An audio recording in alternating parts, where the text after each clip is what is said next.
मध्य प्रदेश में करारी हार के बाद कांग्रेस नए सिरे से अपने आप को खड़ा करने की कोशिश कर रही है और इसी कड़ी में आज मध्य प्रदेश कांग्रेस की कार्यकारिणी को भंग कर दिया गया है। यह फैसला आज कांग्रेस की बड़ी बैठक के बाद लिया गया। बैठक के बाद प्रदेश प्रभारी जितेंद्र सिंह ने जानकारी दी कि अगले आदेश तक जिला अध्यक्ष और प्रभारी काम करते रहेंगे। अब नए सिरे से नियुक्तियां होंगी। आपको ये बता दें कि इस बैठक में नेताओं के बीच शिकवे शिकायतों का दौर भी चला, जो कांग्रेस की एक पहचान भी है, और हार की वजह अपनों का ही विश्वासघात बताया गया। हालांकि इस बड़ी बैठक के बाद प्रदेश कांग्रेस अध्यक्ष जीतू पटवारी ने कहा कि हम समर्पण भाव से मैं ही नहीं, हम मानेंगे, हम मैं शब्द का प्रयोग नहीं करेंगे, समर्पण भाव से हम शब्द को सर्वोपरि मानकर पूरी एकजुटता और समन्वय के साथ काम करेंगे। कांग्रेस को कांग्रेस ने हराया। लाडली बहना योजना है जो, वो सिर्फ उन लोगों के यहाँ नहीं है जो उनके साथ लाडली बहना थी, वो उनके साथ थी। हमारी कांग्रेस परिवार की लाडली बहना हमारे साथ थी। कहाँ लाडली बहना का असर आया? वर्तमान हमारी कांग्रेस पार्टी के प्रत्याशी रहे, वो सभी जानते हैं कि किन लोगों ने पार्टी का नुकसान किया। वो उनसे लिस्ट मांगे आदरणीय प्रदेश अध्यक्ष जी, उस पर विचार करके और उन पर कार्रवाई की जाए। हार के कारणों की समीक्षा और लोकसभा की तैयारियों को लेकर सुझाव, इस संदर्भ में जो बातें हुई वो सकारात्मक व्यवहार से हुई और भारतीय जनता पार्टी ने जिस तरीके से और चुनाव में विजय हासिल की कि हमारा संगठन युवा हो, नया हो, सक्रिय हो, आपस में संवाद हो और माइक्रो लेवल पर हर तरीके का मैनेजमेंट हो, चाहे बूथ का हो या वर्कर का हो। मैं मानता हूं हमने संकल्प लिया है, मैं नहीं हम से कांग्रेस चलेगी। कांग्रेस में महत्वपूर्ण बैठक आयोजित की प्रदेश प्रभारी रणदीप, खासतौर से जितेंद्र सिंह जी हैं, उनसे बात करेंगे। देखिए, विश्लेषण हुआ है कि क्या क्या चुनाव की बात थी, बहुत सारे सुझाव भी आए हैं आगे लोकसभा चुनाव के लिए क्या क्या संगठन को करना है, उसके बारे में चर्चा हुई है। खासतौर से हार के कारण क्या बता रहे हैं सर? कई लोग कह रहे हैं भीतरघात भी हुआ। नहीं, बहुत सारे कारण हैं, उसके बारे में उसको मेरा कार्य है। सर चुनाव को, सर लोकसभा चुनाव को लेकर नई कार्यकारिणी बनाई जाएगी। बिल्कुल, खासतौर से हार के कारणों पर चर्चा हुई है और संगठन को जो फीडबैक मिला है उसके आधार पर आगे काम किया जाएगा। लेकिन बात यही है कि अब संगठन जो पीसीसी डेलीगेट्स हैं वो पदाधिकारी भंग कर दिए गए हैं और नए स्तर पर अब प्रदेश कांग्रेस कार्यालय में नियुक्तियां होंगी। दिलीप विश्वकर्मा के साथ सूरज शर्मा, बंसल न्यूज, भोपाल। बढ़ते हैं अगली खबर की तरफ और ये खबर जुड़ी हुई है मध्य प्रदेश कैबिनेट से। तो आइए इस खबर की तरफ हम रुख करते हैं। और मंत्रिमंडल के गठन के बाद आज पहली कैबिनेट बैठक हुई।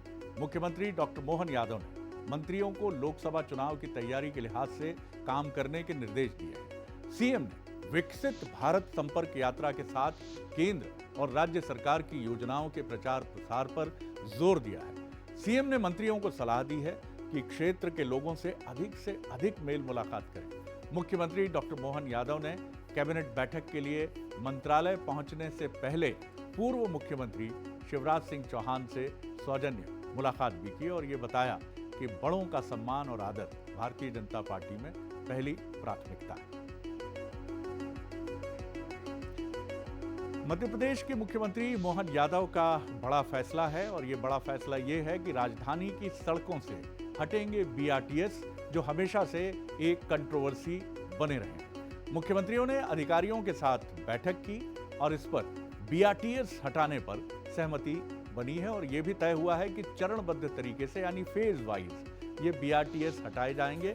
लंबे समय से मध्य प्रदेश में बीआरटीएस को हटाने की मांग थी और कहा जा रहा था कि ये शहर के यातायात को बाधित करता है। जो लोग बीआरटीएस को थोड़ा समझना चाहेंगे उनको हम बता दें कि जो रेड बसेस हैं उनके लिए सड़क के बीचों बीच एक कॉरिडोर बनाया गया था, which is known as BRTS, जिसको हम बीआरटीएस या आप स्क्रीन पर देख रहे हैं, यही वो बीआरटीएस है जिसको दोनों तरफ से कार्डन ऑफ करके यहाँ से बसेस निकलती थी। लेकिन ये एक्सीडेंट का भी कारण बना और यातायात में व्यवधान भी हुआ और इसीलिए ये फैसला किया गया लंबे समय से। चलिए इसका पूरा जायजा लिया हमारे जो सहयोगी हैं दीपक द्विवेदी ने कि किस तरह बीआरटीएस व्यवधान पैदा करते थे या इनको लेकर किस तरह से सोच और दृष्टि रही। चलिए। मध्य प्रदेश की राजधानी भोपाल में लगे बीआरटीएस को हटाने का निर्णय ले लिया गया है। बता दें कि आज मुख्यमंत्री डॉक्टर मोहन यादव ने लगातार बैक टू बैक मीटिंग की है। उसके बाद अधिकारियों की मीटिंग में यह भोपाल के अधिकारी और नेतागणों के बीच निर्णय लिया गया है कि राजधानी भोपाल में जिसमें बीसीएलएल की बस चलती है, बीआरटीएस को हटा दिया जाए, जिससे रोड जो है पूरी तरीके से चौड़ा हो सके। ये आप देख सकते हैं, तस्वीरें बीआरटीएस की है और करीब 10 बाय 10 से अधिक यह रोड चौड़ा है और इसे हटाने को लेकर बीआरटीएस के जो दोनों तरफ ये आपको गली टाइप की जो लोहे की जालियां दिख रही है, इसे हटाकर अब इसे आम रोड में शामिल किया जाएगा। बीआरटीएस सिर्फ इमरजेंसी वाहन और जो इमरजेंसी वाहन के अलावा रेड बस जो भोपाल की बैकबोन कही जाती है वो इसमें चलने का काम करती थी। अब यह आम लोगों के लिए भी हटाकर रास्ते को सुलभ बनाने के लिए किया जाएगा। इसके अलावा जो एलिवेटेड रोड बनना है या जो एलिवेटेड ब्रिज बनना है भोपाल में, उनको बनाया जाएगा, जिससे राजधानी भोपाल के बेरागढ़ क्षेत्र और मिसरोद होशंगाबाद जो रोड क्षेत्र है वहां पर जाम से निजात मिलेगी। आप इन तस्वीरों में देख सकते हैं, रेड बस आपको जाते हुए भी नजर आएगी और ये बीआरटीएस जो है इन्हीं बीसीएलएल की बस के लिए बनाया गया था और अब इसे हटाने का निर्णय मुख्यमंत्री समेत भोपाल के तमाम नेताओं ने ले लिया है और इसको लेकर सहमति भी बन गई है। अब यह देखना होगा कि राजधानी भोपाल से कब तक इन बीआरटीएस को हटाया जाएगा। बंसल न्यूज के लिए वीडियो जर्नलिस्ट पुरुषोत्तम मिश्रा के साथ दीपक द्विवेदी, भोपाल। छत्तीसगढ़ के मुख्यमंत्री विष्णुदेव साय का नया पता जल्द ही रायपुर के सेक्टर 24 होने वाला है। अभी जो मुख्यमंत्री हाउस है उसमें डॉक्टर रमन सिंह यानी छत्तीसगढ़ विधानसभा के अध्यक्ष, उनका निवास अब ये होगा जो वर्तमान मुख्यमंत्री निवास था। नया मुख्यमंत्री निवास नया रायपुर में बनकर तैयार है। फिनिशिंग का काम अंतिम दौर में है। अगले एक पखवाड़े में सीएम विष्णुदेव साय नए मुख्यमंत्री निवास में शिफ्ट हो सकते हैं। नए मुख्यमंत्री निवास का जायजा लिया बंसल न्यूज के स्टेट एडिटर आदित्य नामदेव। देखिए, विष्णुदेव साय का नया पता अब यही होगा। नवा रायपुर के सेक्टर 24 में ये मुख्यमंत्री निवास बनकर लगभग तैयार है। बहुत जल्द यहां पर मुख्यमंत्री इसी निवास से मुख्यमंत्री निवास ये कहलाएगा। रायपुर का मुख्यमंत्री निवास जो है वो विधानसभा अध्यक्ष निवास कहलाएगा। और देखिए, तैयारियां लगभग अंतिम चरणों पर है। कुछ अंदर में काम बाकी है, बाकी लगभग सब कुछ कंप्लीट कर लिया गया है। उम्मीद यही की जा रही है कि अगले 10 से 15 दिनों में मुख्यमंत्री विष्णुदेव साय इसी बंगले में आकर रुकेंगे, यहीं रहेंगे और नवा रायपुर से ही तमाम चीजें संचालित होंगी। लगभग देख सकते हैं आप, अंतिम चरणों में तैयारियां जो है वो यहाँ की चल रही हैं और उम्मीद यही कि जल्द से जल्द इसी मुख्यमंत्री निवास में आकर मुख्यमंत्री विष्णुदेव साय रहेंगे। क्योंकि यहाँ से मंत्रालय भी पास है, सेक्रेटरीट भी पास है, तो निश्चित तौर पर सरकार के कामकाज में भी काफी तेजी देखने को मिलेगी। कैमरा पर्सन योगेश के साथ नवा रायपुर सेक्टर 24 आदित्य नामदेव। बढ़ते हैं अगली खबर की तरफ और ये एक चिंता में डालने वाली खबर है। खासतौर से ये खबर हमें मिल रही है छत्तीसगढ़ के भिलाई से। भिलाई में एक ही परिवार के 4 सदस्यों ने जहर खा लिया। ये बेहद चौंका देने वाला मामला सामने आया है और इस घटना में पिता और बेटी की मौत हो गई है, जबकि पत्नी और एक बच्चे की हालत गंभीर बनी हुई है। दोनों का इलाज निजी अस्पताल में चल रहा है। घटना के संबंध में बताया जा रहा है कि सोमवार की देर रात हेमलाल वर्मा ने सर्दी खांसी के नाम पर पत्नी और 2 बच्चों को दवाई दी और वो दवा खुद भी खाई। दवाई खाते ही परिवार के सभी लोगों को उल्टी होने लगी, यानी समझा जा सकता है कि ये दवा कुछ जहर कंटेंट थी, जिसके बाद सभी को इलाज के लिए अस्पताल में भर्ती कराया गया, जहां इलाज के दौरान पिता और बेटी ने दम तोड़ दिया, जबकि पत्नी और एक बच्चे का इलाज चल रहा है। पुलिस ने जहर खाने के क्या कारण है इसकी जांच पड़ताल शुरू कर दी है। क्या ये परिवार आर्थिक संकट में था या कोई और कारण था, ये पुलिस जांच के बाद इसका खुलासा हो सकेगा। लेकिन ये बेहद एक बड़ी खबर है। समाज के लिए एक सवाल भी है कि हमारे आस पड़ोस में रहने वाले लोग बेहद तनाव और संत्रास में अपना जीवन बता रहे हैं और हमें ये पता ही नहीं चलता है। इस पर क्या कुछ कहना है जांच करने वाली एजेंसीज का, सुनिए। उनको ये बोल के खिलाया था कि किसी बाबा ने उनको कुछ दवाई दी है और उसको खाने से सब लोग का आपको अच्छा ही होगा, क्योंकि बहुत ही पंजेंट स्मेल वाला था, तो उसको धोखे से खिलाना तो मुश्किल था। और क्या खाया था ये कहना बहुत मुश्किल है। उसके चाचा ने हमको बाद में बहुत खोजबीन करने के बाद एक पॉलीथीन में कुछ पाउडर जैसा ला के दिया, जिसमें कुछ भी नाम वगैरह नहीं लिखा हुआ था, तो हमने उसको पुलिस के सुपुर्द कर दिया है फॉरेंसिक जांच के लिए। पुलिस को सूचना मिली है जो अस्पताल में 4 लोग भर्ती हुए थे, तो उसमें अभी पुलिस जांच चल रही है और जो भी इसमें तथ्य आएंगे वो आपको बता देंगे। अभी 4 लोगों की सूचना है, जिसमें कि एक पति पत्नी और उनके 2 बच्चे हैं। एक हस्बैंड की और एक बेटी की डेथ हुई है और 2 की अभी हालत। ये हंसते खेलते परिवार की तस्वीरें जब भी हम देखते हैं तो ये चीज़ दिमाग में आती है कि आखिर ऐसा क्या है कि जिसकी वजह से ये चीज़ इतनी मुश्किल हो जाती है ज़िंदगी को जीना कि आप मौत को गले लगा लेते हैं। अगली खबर भी थोड़ी झकझोरने वाली है। ये खबर इंदौर से है, जहां मोबाइल एडिक्शन ने एक बार फिर एक नाबालिग की ज़िंदगी निकाली। माता पिता ने मोबाइल कम इस्तेमाल करने के लिए नाबालिग को डांटा तो उसे ये बात इतनी ख़राब लगी, इतनी बुरी लगी कि उसने जहर खाकर आत्महत्या कर ली। दरअसल मोहित मौर्य को कुछ दिनों पहले मोबाइल ज़्यादा इस्तेमाल करने की वजह से पिता ने डांट दिया था। इस बात से नाराज़ होकर उसने जहरीली गोलियां खा ली। उसको तत्काल सरकारी अस्पताल में भर्ती कराया गया, जहां उपचार के दौरान, इलाज के दौरान उसकी मौत हो गई। फिलहाल पुलिस मामला दर्ज कर जांच कर रही है और ये भी समाज के एक बदलते चेहरे की तस्वीर है।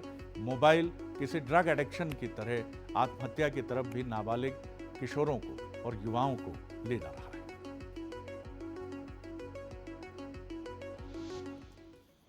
कुछ नहीं, वो तो ये थोड़ा सा क्या है कि घर में मोबाइल की वजह से उसको डांट दिया था, तो उसने कुछ पाइजन वगैरह खा लिया था।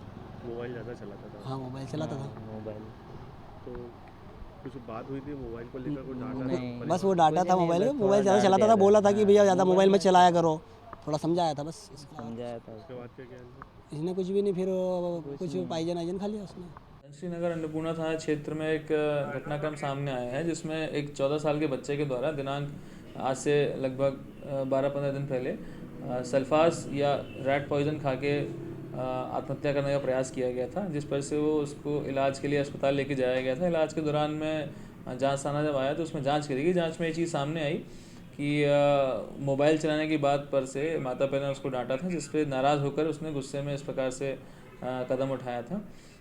कल दिनांक को सूचना प्राप्त हुई कि अस्पताल में इलाज के दौरान उसकी मृत्यु हो गई है, जिस पर से मर्ग पंजीबत किया जा रहा है। मर्ग में आगे जांच की जाएगी और वैधानिक कार्रवाई। आपको बताते हैं कि मोबाइल की ये लत तो बड़ी आसानी से जाती है, क्योंकि जब बच्चा छोटा होता है तभी हम उसकी आदत में मोबाइल को ले आते हैं। कैसे छुड़वाएं इसकी लत को? बच्चों को फिजिकल एक्टिविटीज़ के लिए, यानी शारीरिक गतिविधियों के लिए प्रेरित करें और इसका उदाहरण हम खुद बने। अगर हम ही मोबाइल में इन्वॉल्व रहेंगे तो हम बच्चे के सामने आइडियल एग्जाम्पल नहीं हो सकते। किताबें पढ़ना चाहिए, गाने सुनना चाहिए, उसको बताना चाहिए कि मनोरंजन के या खुद को रिलैक्स करने के और भी तरीके हैं। मित्रों से मिलना चाहिए और मोबाइल की जगह अगर हम कंप्यूटर का या लैपटॉप का इस्तेमाल करेंगे तो ये एक ज़्यादा बेहतर चीज़ है, क्योंकि मोबाइल एडिक्शन आज पूरी दुनिया के लिए एक बहुत बड़ी चुनौती बन गया है। और आप और हम खुद देखते हैं कि हम निरर्थक घंटों मोबाइल लेकर ऐसे गुम रहते हैं जैसे उसमें हमारी ज़िंदगी का कोई ख़जाना छिपा हुआ है। तो इस चीज़ से बचना है तो प्रेरणा खुद सीनियर्स को टेकअप करनी पड़ेगी। बढ़ते हैं अगली खबर की तरफ, और ये भी एक ऐसी खबर है जो मायूस भी करती है और शिक्षक और बच्चों के, विद्यार्थियों के बीच में बदलते रिश्तों की तरफ इशारा करती है। बैतूल में एक टीचर ने अपने स्टूडेंट की बेरहमी से पिटाई कर दी। पिटाई इतनी भयानक थी कि स्टूडेंट के सर के एक हिस्से से बालों का गुच्छा तक उखड़ गया। मासूम छात्रा को इस बुरी तरह मारने की वजह बस इतनी थी कि उसे अंग्रेजी नहीं आती थी या वो अंग्रेजी में कमज़ोर थी। ये मामला आमला ब्लॉक के खेड़ली बाजार में मौजूद है प्राइमरी स्कूल, वहाँ का है। आप देख सकते हैं स्क्रीन पर कि कितनी बुरी तरह इस बच्ची की पिटाई की गई है। खेड़ली बाजार का ये जो स्कूल है, वहाँ ये बच्ची पढ़ती थी।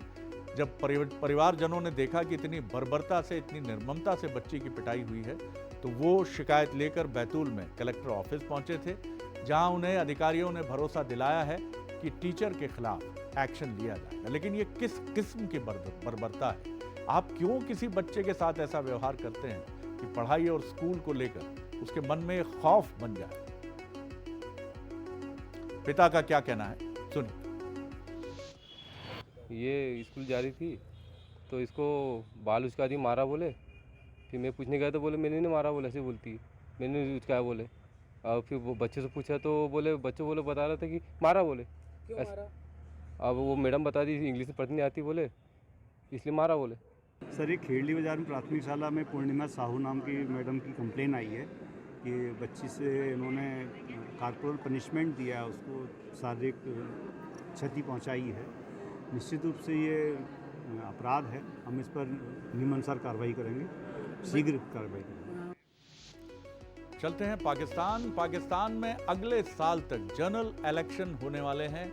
इस बीच खैबर पख्तूनख्वा से एक हिंदू महिला ने नेशनल असेंबली के लिए नामांकन का फॉर्म भरा है। इस महिला कैंडिडेट का नाम डॉक्टर सवीरा प्रकाश है। पाकिस्तान में हिंदुओं का सियासत में आना एक बहुत ही रेयर इंसिडेंट माना जाता है, एक बहुत ही बड़ी मुश्किल से सामने आने वाली घटना माना जाता है।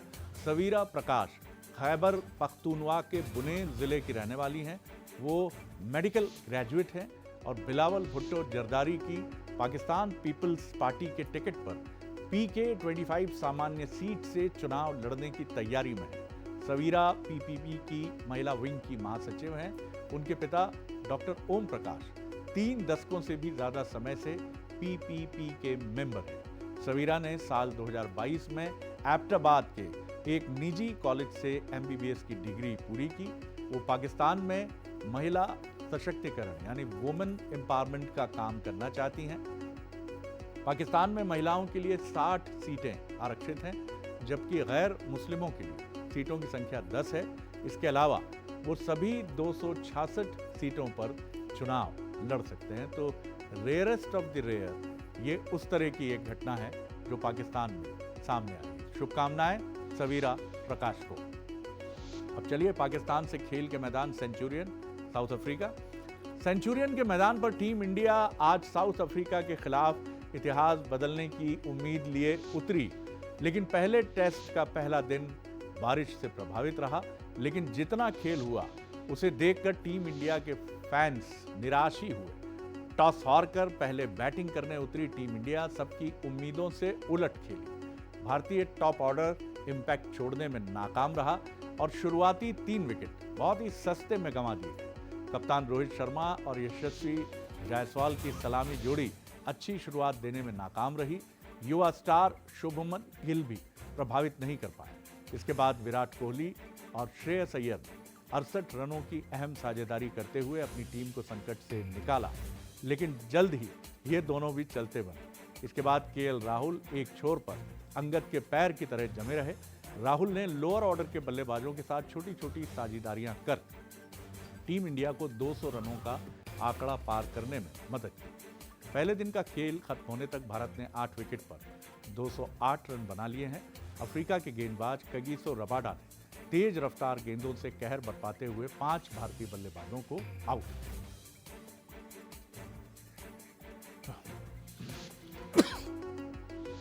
बढ़ते हैं अगली खबर की तरफ। रामनगरी अयोध्या को विश्व की सबसे सुंदर धार्मिक नगरी बनाने के लिए तेजी से काम हो रहा है, या फिर रेलवे स्टेशन, सब जगह पर अच्छी सुविधाएं देने के लिए दिन रात काम किया जा रहा है।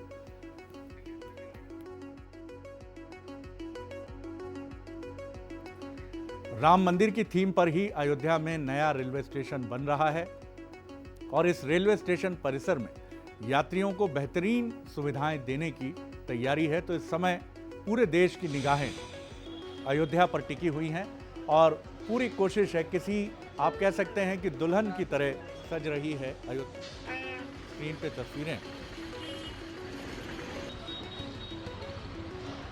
चलिए हम आपको सीधे ले चलते हैं अयोध्या, जहां हमारे सीनियर कॉरेस्पॉन्डेंट आलोक राय हमारे साथ जुड़ रहे हैं। आलोक, इस समय किसी दुल्हन की तरह मैं कहूं, या अयोध्या में जब प्रभु श्री राम आए होंगे, कुछ उसी थीम पर ये साज सज्जा और सजावट है।